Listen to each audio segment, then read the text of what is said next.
Paper pencil academy में आज हम पढ़ेंगे कक्षा 3 की एनसीईआरटी की पुस्तक का पाठ 8 बंदरबाट।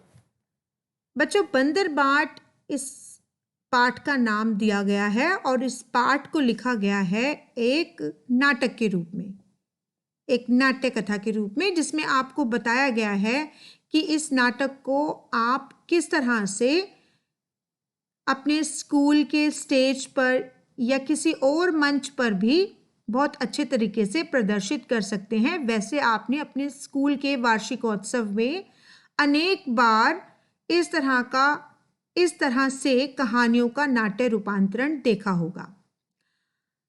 बच्चों, लड़ाई झगड़ा तो हम सब करते हैं, सिर्फ बच्चे ही नहीं बड़े भी लड़ते हैं। लेकिन अक्सर आपने अपने माता पिता से यह सुना होगा कि नहीं, लड़ाई करना बुरी बात होती है, लड़ना नहीं चाहिए। इस पाठ को पढ़कर आपको यह बात समझ में आ जाएगी कि वह ऐसा क्यों कहते हैं। अक्सर आपके मन में यह प्रश्न उठता होगा कि वो हमेशा लड़ने के लिए मना क्यों करते हैं। हम अपने भाई बहनों से लड़ते भी हैं और बाद में हम फिर उनके साथ मिलकर खेलते कूदते भी हैं। लेकिन माता पिता हमें हमेशा एक दूसरे से लड़ाई झगड़ा करने के लिए, चाहे हमारे वह छोटे भाई बहन हों या हमारे मित्र हों, क्यों मना करते हैं। आज यह पाठ और इस पाठ में लिखी गई कहानी से आपको बहुत अच्छे तरीके से यह बात समझ में आ जानी चाहिए कि किस तरह से लड़ना हमारे लिए हमेशा ही नुकसानदायक होता है। तो इस पाठ में कहानी जो दी गई है वह दी गई है दो बिल्लियों की। इसमें से एक बिल्ली काले रंग की है और दूसरी बिल्ली है सफेद रंग की। काली और सफेद बिल्ली के अलावा इस पाठ में एक बहुत ही महत्वपूर्ण पात्र है और वह है बंदर। तो पाठ के आरंभ में आपको बच्चों ये देखो, इस तरह से एक छोटा सा बॉक्स बनाकर दिया गया है जिसमें आपको बताया गया है कि आप इस बंदरबाट नामक कहानी को किस तरह से मंच पर दिखा सकते हैं। उसके लिए आपको खुली जगह दिखानी होगी या एक बड़ा कमरा दिखाना होगा। और जैसे कि मैंने आपको बताया कि पात्र है एक बंदर और दो बिल्लियां, तो बंदर का रोल प्ले करेगा कोई 7-8 बरस का लड़का और 5-6 बरस की लड़कियां जो है वो बिल्लियों का रोल करेंगी। अब बंदर के लिए पोशाक भी होनी चाहिए। बंदर किस तरह की वेशभूषा पहनेगा? बंदर पहनेगा पीला चूड़ीदार पजामा, कुर्ता और दुपट्टा जो कमर में पूंछ से निकालकर बांधा जा सके, और मुंह पर लगाने के लिए बंदर का चेहरा जिसमें से आंखों और मुंह के जगह छेद हो, ताकि जो बच्चा बंदर बना है वह बोल सके और देख सके। बिल्लियां, जैसे कि आपको पहले ही पता है कि एक सफेद बिल्ली है, एक काली बिल्ली है। तो काली सफेद बिल्लियों के लिए काली सफेद सलवारें, कमीज़ें का मतलब होता है कुर्ता, दुपट्टे यानी कि दुपट्टे जो कमर में पूंछ से निकालकर बांधे जा सकते हैं, और मुंह पर लगाने के लिए काली सफेद बिल्लियों के चेहरे जिनमें आंखों और मुंह की जगह बड़े छेद हों जिनसे देखा बोला जा सके। अब इसके साथ साथ आपको कुछ सामान भी चाहिए, जैसे कि एक मेज, एक बड़ा मेजपोश कहते हैं मेज पर बिछाए जाने वाले कपड़े को। कोई भी चादर हो सकती है उसकी जगह पर, या कोई भी मेजपोश या कोई ऐसा कपड़ा जिसको हम मेज पर बिछा सकें। साथ ही चाहिए हमें डबल रोटी का एक टुकड़ा और एक छोटी तराजू।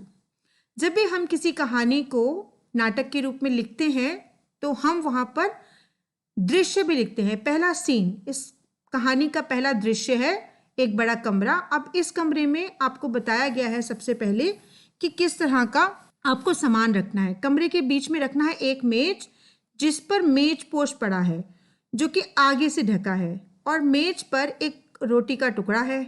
मेज के नीचे तराजू रखा है, मगर वो तराजू अभी किसी को दिखाई नहीं दे रहा। म्याऊं म्याऊं की आवाज होती है और दाहिनी तरफ से काली बिल्ली और बाईं तरफ से सफेद बिल्ली कमरे में प्रवेश करती है, मतलब कमरे के अंदर आती है। अब नीचे आप देख रहे हो काली बिल्ली और सफेद बिल्ली इस तरह से लिखा गया है। ये लिखा गया है काली बिल्ली और सफेद बिल्ली के संवाद, जिसको हम डायलॉग कहते हैं। जब भी किसी कहानी को हम नाटक के रूप में लिखते हैं तो इस तरह से काली बिल्ली के संवाद, यानी कि यह जो लाइन है ये काली बिल्ली ने बोली है और यह लाइन जो है ये सफेद बिल्ली ने बोली है। ठीक है, तो सबसे पहले जो बच्चे काली बिल्ली बने हैं वो सफेद बिल्ली को कहती है बिल्ली बहन नमस्ते। तो सफेद बिल्ली भी काली बिल्ली के प्रश्न का उत्तर देते हुए कहती है कि बहन नमस्ते। काली बिल्ली कहती है अच्छी तो हो। तो सफेद बिल्ली कहती है अच्छी क्या, भूखी हूं। काली बिल्ली कहती है कि मैं भी भूखी हूं। सफेद बिल्ली कहती है खाने को कुछ ढूंढ रही हूं। काली बिल्ली उस खोज में मैं भी निकली हूं। तो सफेद बिल्ली कहती कि मुझे रोटी की महक आ रही है। महक का मतलब खुशबू आ रही है। तो काली बिल्ली कहती है हाँ, मेरी भी नाक बता रही है कि पास में ही कहीं रोटी रखी है। तभी सफेद बिल्ली मेज पर रखी हुई रोटी को देख लेती है। तो वो कहती है रोटी तो मेज पर रखी है, तो क्या मैं लपकूं उस रोटी को लेने के लिए, कहीं कोई आ ना जाए। सफेद बिल्ली को डर लगता है। तो काली बिल्ली कहती है कि तू डर, मैं तो जा रही हूं उस रोटी को लपकने के लिए। काली बिल्ली जैसे ही लपकती है उस रोटी को लेने के लिए, सफेद बिल्ली कहती है ठहर, कहाँ जा रही है, रोटी तो मेरी है। तो काली बिल्ली कहती है रोटी तेरी, मगर कैसे।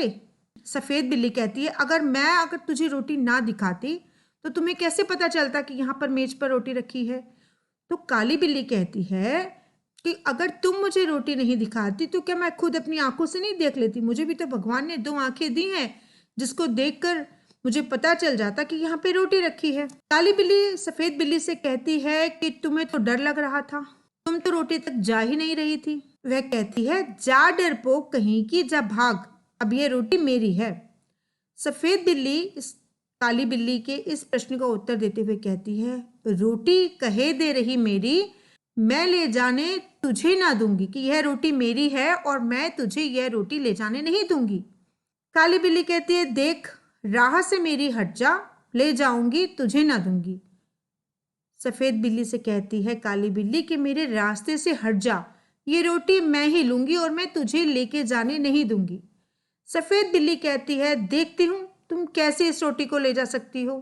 जो पहले देखेगा रोटी पर उसी का हक होगा, क्योंकि यह रोटी मैंने देखी है इसीलिए यह रोटी मेरी है।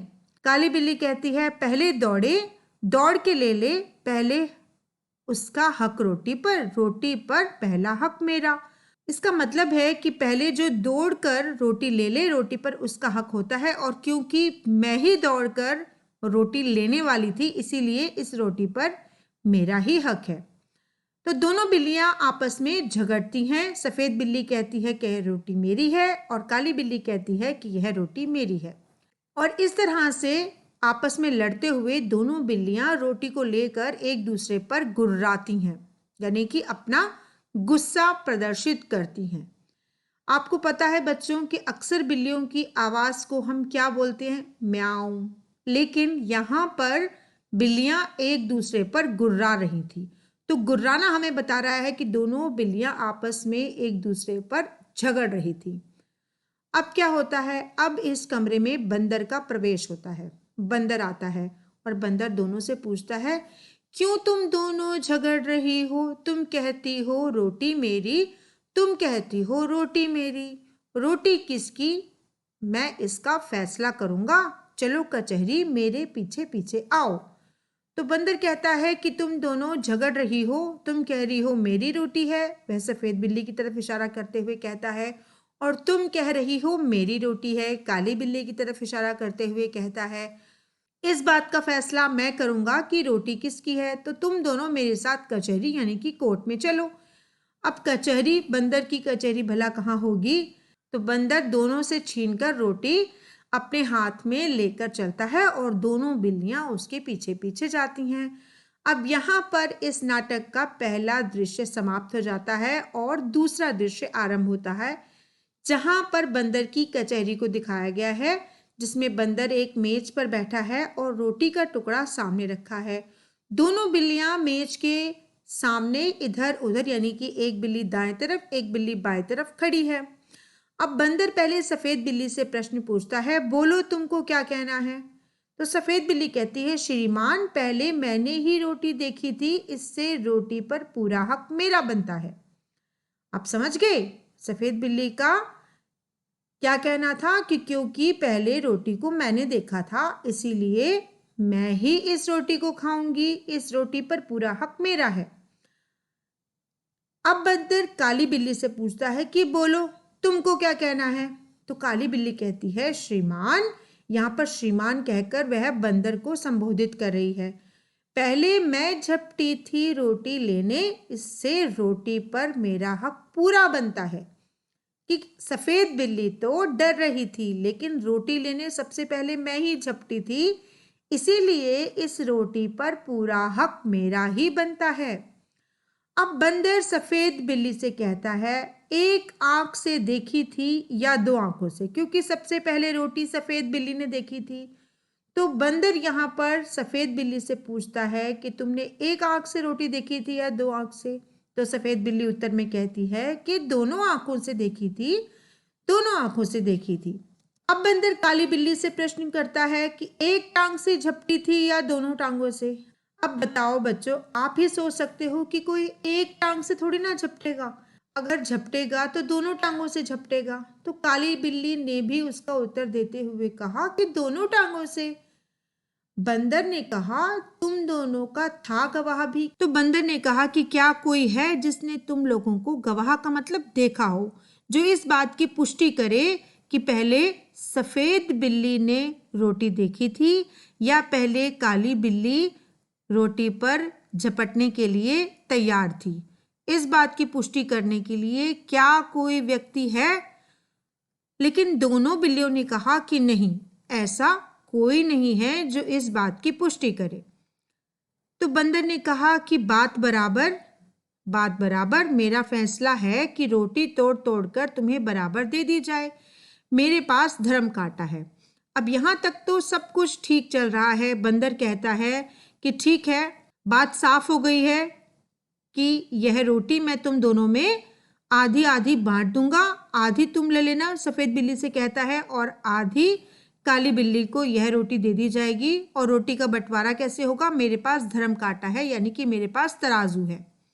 ऐसा कहकर बंदर मेज के नीचे से तराजू निकाल कर लाता है, दो हिस्सों में तोड़कर दोनों पलड़ों पर रखता है और उठाता है। एक पलड़ा नीचे रहता है, दूसरा ऊपर।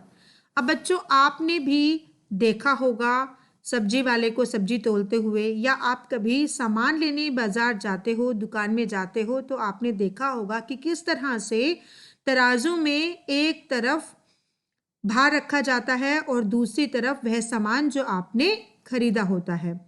तो ऐसे में बंदर ने क्या किया, तराजू पर दोनों तरफ रोटी के टुकड़े को बराबर बराबर बांट कर रख दिया, लेकिन जिस तरफ भार जाता होता है तराजू का वह पलड़ा नीचे की तरफ झुक जाता है, और जहां पर भार हल्का होता है वह ऊपर रहता है। ऐसा ही इस तराजू के साथ भी हुआ। जिस हिस्से में ज्यादा रोटी थी वह पलड़ा नीचे की तरफ बैठ गया, और जहां पर रोटी कम थी वह पलड़ा ऊपर की तरफ रह गया। तो बंदर ने क्या कहा, यह टुकड़ा कुछ भारी निकला, इसमें से थोड़ा खाकर हल्का कर दूं। तो वह टुकड़ा जो कि थोड़ा सा भारी था और नीचे बैठ गया था, बंदर ने कहा कि चलो थोड़ा सा मैं इसमें से खाकर इसको कम कर देता हूँ। फिर तराजू उठाता है वह बंदर और फिर दोनों रोटियों को तोलता है। अब वह देखता है कि पहला पलड़ा ऊपर है और दूसरा नीचे। अब बंदर कहता है कि अब यह टुकड़ा भारी निकला, अब मैं इसको थोड़ा खाकर हल्का कर दूं। अब बंदर दूसरे पलड़े पर पड़े हुए रोटी के टुकड़े को खा लेता है और उसको हल्का करने का प्रयास करता है। बंदर का मानना था कि इस तरह से करने से दोनों रोटियां बराबर हो जाएंगी, लेकिन वास्तव में यह तो बंदर की चाल थी। बंदर धीरे धीरे करके उस रोटी को खाता जा रहा था। इस तरह से करते करते बंदर लगभग आधी से ज्यादा रोटी खा चुका था। अब यह टुकड़ा भारी निकला। टुकड़े भी कितने खोटे हैं, एक दूसरे को छोटा दिखलाने में ही लगे हुए हैं। मुंह थक गया बराबर करते करते, और तराजू उठा उठाकर हाथ थक गया। तो बंदर कहता है मैं तो थक गया रोटी खाकर और ये तराजू से बार बार अपना हाथ उठाकर। ऐसा क्यों कहा बंदर ने? क्योंकि बंदर यहाँ पर दिखाना चाह रहा था, दोनों बिल्लियों को इस बात का एहसास कराना चाह रहा था कि वह तो बहुत भला है और उसकी मंशा कोई चालाकी करने की नहीं है, बल्कि वह तो उन दोनों का भला करना चाहता है, लेकिन किसी भी तरीके से वह रोटी बराबर हो ही नहीं पा रही है। लेकिन बंदर की इस मंशा को, इस मन की बात को दोनों बिल्लियां समझ गईं और बिल्लियों को बंदर की चालाकी का पता चल गया। हाथ मलती हुई बड़ी उदासी से एक दूसरे को देखते हुए दोनों बिल्लियों ने कहा। तो सफेद बिल्ली ने कहा कि श्रीमान आप थक गए, अब आप और तराजू ना उठाएं। और काली बिल्ली भी बोली, बचा कुचा जो उसको दे दे, हम आपस में बांट खाएंगे। कि जो भी बची हुई रोटी ना आप हमें दे दो, अब हम इस रोटी को आपस में बांट कर खा लेंगे। और यही दोनों बिल्लियां अगर पहले करती, आपस में समझदारी दिखाती, आपस में एक दूसरे से लड़ाई करने की जगह पर अगर उस रोटी को आपस में बांट कर खा लेती, तो बंदर को अपनी चालाकी करने का मौका नहीं मिलता। बंदर ने कहा, नहीं नहीं, तुम फिर झगड़ोगी, मैं झगड़े की जड़ को ही काटे देता हूँ, बचा कुचा भी खा लेता हूँ।